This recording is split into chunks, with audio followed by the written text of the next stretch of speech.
Ya chicos, este video lo he hecho 1000 veces y siempre pasa algo que no puedo terminarlo, ¿ya?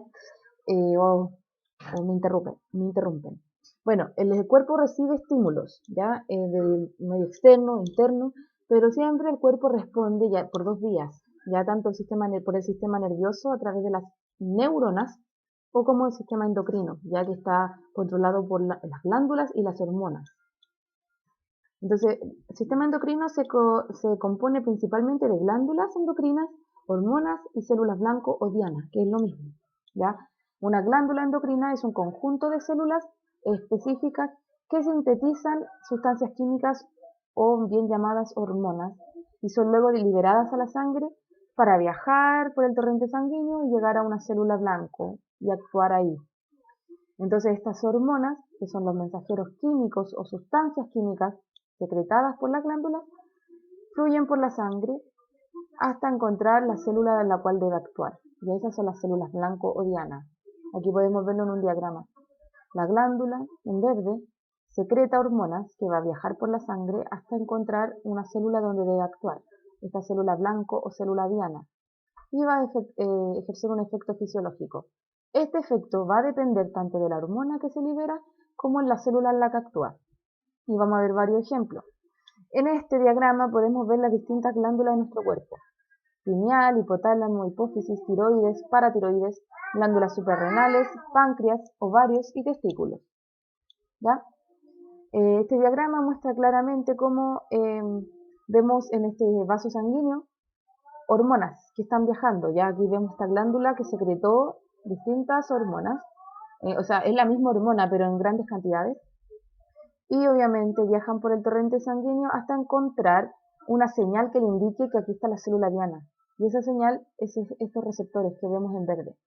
Entonces la célula blanco o célula diana posee receptores en su membrana para poder indicarle a la hormona que aquí debe unirse y después por un mecanismo diferente, pueden haber varios mecanismos, ejercer una función dentro de la célula. ¿Cómo funciona esto? El hipotálamo y la hipófisis están dentro del cerebro, ya aquí podemos ver en esta ampliación, aquí, el hipotálamo y acá abajo la hipófisis, ya que se divide principalmente en adenohipófisis o lóbulo anterior y neurohipófisis o lóbulo posterior. La neurohipófisis se llama neuro porque es controlada por el sistema nervioso, ¿ya? Y adenohipófisis porque está adelante. Bien, y podemos ver acá en este diagrama distintas hormonas que se secretan por la adenohipófisis y por la neurohipófisis, donde actúan y también estas glándulas que podemos ver acá, o estructuras, también secretan algunas hormonas. Ya veamos paso a paso.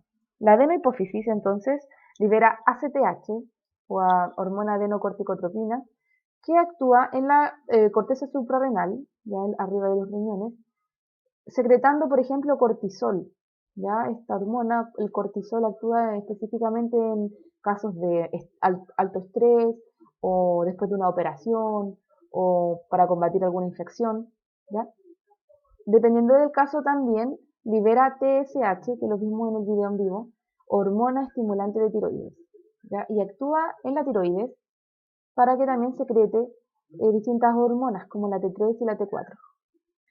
También libera dos hormonas muy particulares, ya FSH y LH. Estas son las hormonas involucradas en todos los procesos de maduración sexual. Por ejemplo, la FSH, si actúa en los testículos, va a inducir la espermatogénesis, es decir, la formación de espermatozoides. Pero si la FSH, si tú eres mujer, actúa en el ovario, va a inducir el desarrollo folicular y secretar estrógenos. Después vamos a ver más adelante, en otra clase, específicamente el ciclo uterino y ovárico. Bien, y cuando se libera LH en el hombre, va a actuar en el testículo para que secrete testosterona. ¿Ya? Si es mujer, va a actuar en el ovario para inducir la ovulación y secretar progesterona. ¿Ya? Aquí vemos, por ejemplo, un óvulo que se liberó.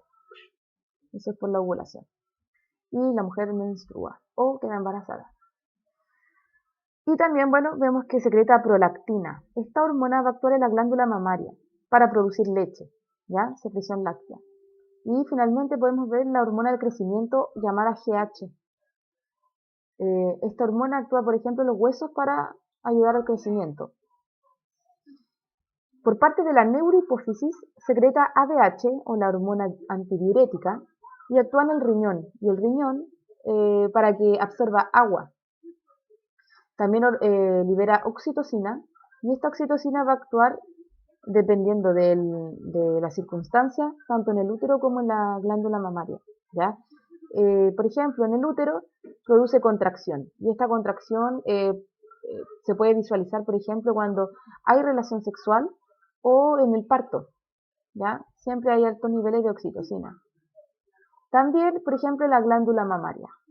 La glándula mamaria entonces lo que va a producir es una contracción también, pero no para que se produzca leche, porque eso lo hace la prolactina aquí, sino más bien para que se eyecte la leche por el pezón. Cuando un bebé succiona, la glándula recibe esa señal y se libera oxitocina para que eyecte la leche y sale disparada. ¿Ya?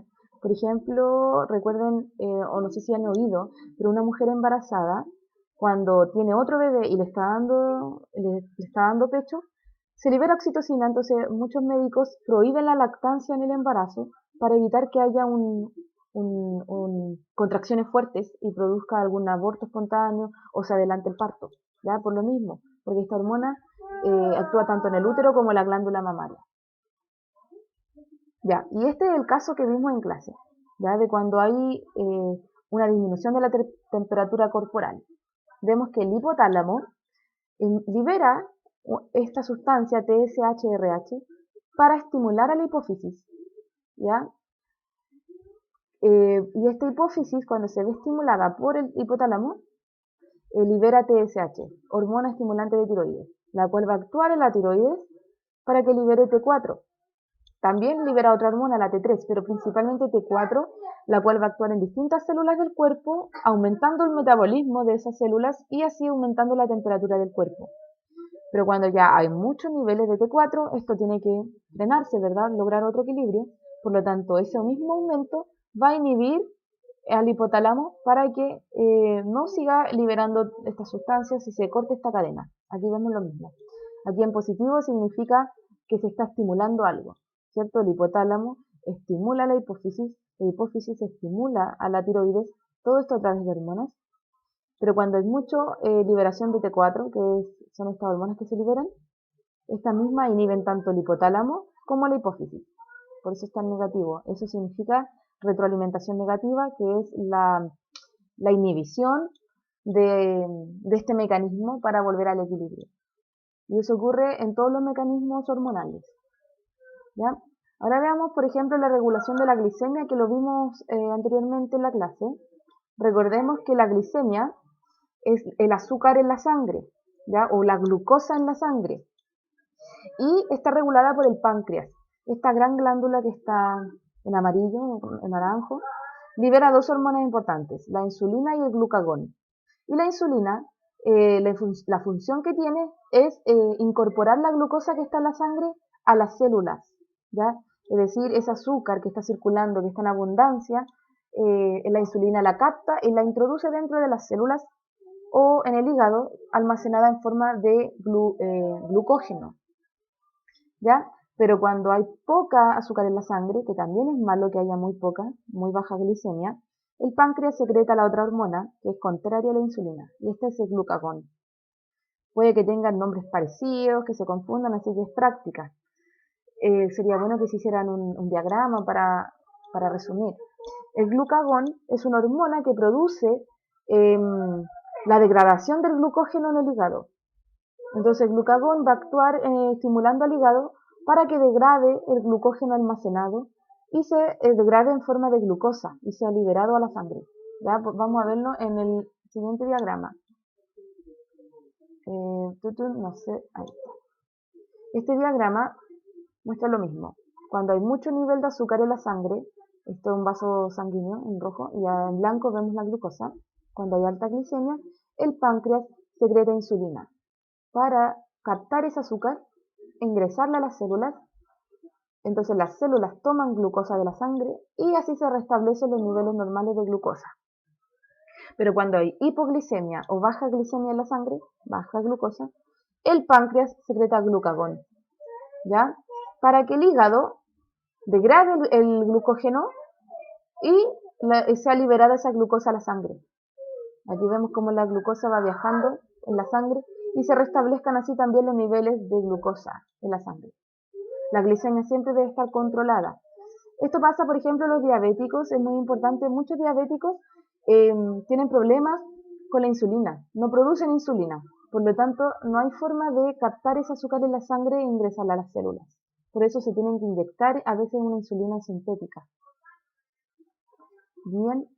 Bueno, y hay muchas formas por el que el nivel de azúcar se eleve. Por ejemplo, comer mucho, muchas cosas dulces, a veces no cosas solamente dulces, sino carbohidratos en general. O comer nomás, comer nada más. Y también en casos, por ejemplo, de glicemia baja, cuando uno ayuna por mucho tiempo, deja de comer por hartas horas, o también cuando uno está muy fatigado por excesivo trabajo físico, etc. Bien, ¿cómo se regulan las hormonas sexuales? Primero recordemos que, qué es una gónada y qué es un gameto, ¿ya? La gónada masculina es el testículo y la gónada femenina es el ovario, ¿ya? Gónada, digamos, estas dos glándulas. En cambio, los gametos masculinos son los espermatozoides y los gametos femeninos son los óvulos. Se suele confundir estos dos términos, ¿ya? Gónada son las glándulas, testículo y ovario. ¿Ya? Vamos a ver acá, por ejemplo, recordemos que la adenohipófisis liberaba todas estas hormonas que ya vimos. Quedémonos acá, en estas dos hormonas, FSH y LH. Folículo estimulante y hormona luteinizante. Estas dos hormonas van a actuar tanto en el ovario como en el testículo, como yo les había nombrado, y siempre es este mecanismo en general. Aquí el hipotálamo libera una hormona liberadora de gonadotrofinas. ¿Ya? Las gonadotrofinas son LH y FSH. Así se llama este conjunto de hormonas, gonadotrofinas. Entonces, el hipotálamo libera una hormona, aquí se ve moradito, que se llama así, hormona liberadora de gonadotrofinas, para que estimule a la adenohipófisis y libere las gonadotrofinas, las LH y la FSH. Y dependiendo si es hombre o mujer, estas van a actuar tanto en el testículo como en el ovario. Veamos cómo se regula en el hombre, ¿ya? La LH, ya una vez que el hipotálamo estimuló a la hipófisis y se libera LH, esta LH va a actuar en las células de Leydig que están en los testículos, ¿ya? En los túbulos seminíferos de los testículos. Ya veamos que este es el testículo y aquí hay una ampliación de este túbulo que están aquí adentro. Y esta es una gran ampliación y se ve toda esta estructura, ¿ya? Todo esto está dentro del testículo. Entonces las células de Leydig, que son estas células que se pueden ver aquí, actúa la LH, ¿para qué? Para producir testosterona, ¿ya? En cambio la FSH va a actuar en otro tipo de células, que son estas verdes de aquí, llamadas células de Sertoli, ¿ya? También dentro del testículo, para inducir la espermatogénesis, es decir, para que se produzcan espermatozoides, ¿ya? Y cuando hay mucho FSH, bueno, el testículo secreta inhibina, que es una hormona que va a inhibir la hipófisis y así se deje de producir estas hormonas. Ahora, la testosterona es súper importante y esto es como más o menos un resumen para estimular la espermatogénesis, es decir, la formación de espermatozoides, para desarrollar el aparato genital, tanto pene como testículos.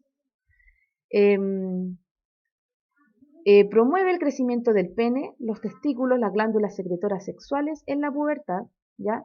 Ahora cuando hablo de desarrollo acá del aparato genital, hablo desde el feto, ¿ya? Y después va promoviendo el crecimiento a lo largo de la pubertad. Y también muy importante para la aparición de los caracteres sexuales masculinos, ¿ya? Tanto masa corporal, la densidad ósea, vello corporal, incremento de la libido, cambios de voz, etcétera, ¿cierto? La barba, Todos esos son aspectos de características sexuales. Bien chicos, yo les dejé entonces un desafío para que ustedes me pudieran explicar a través de un diagrama, por ejemplo, cómo ocurre esto, tanto en el hombre como en la mujer, ¿ya? Y todo lo que se relacione con la regulación hormonal de la mujer en el ovario, lo vamos a ver más adelante cuando veamos ciclo menstrual, ¿ya? Eso chicos, espero que se haya entendido y cualquier duda me comentan. Los quiero.